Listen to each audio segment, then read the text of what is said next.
La pandémie de coronavirus a attisé la volatilité sur les marchés des devises. Le taux de change du dollar américain, une devise de réserve mondiale, a été étroitement surveillé.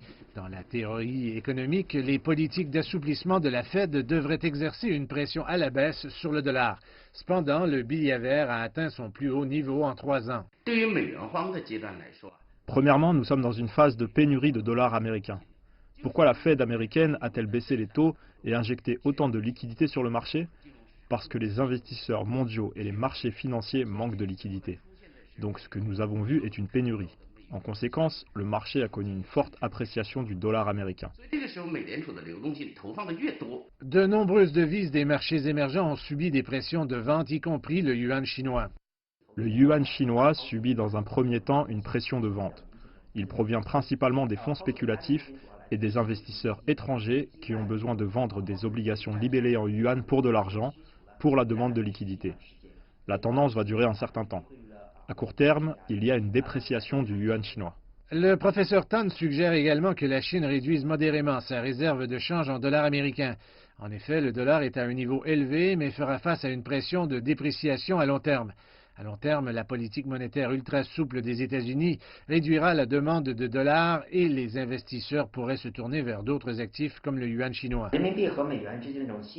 L'écart de taux d'intérêt entre le yuan chinois et le dollar américain s'est creusé. Il a atteint un niveau historiquement élevé. Il sera intéressant pour les investisseurs étrangers d'augmenter leur détention d'actifs en yuan.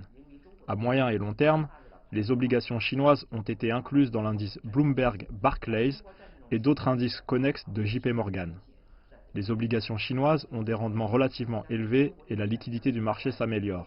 Cela conduira à la stabilité à long terme du yuan et à son impact croissant à l'échelle mondiale.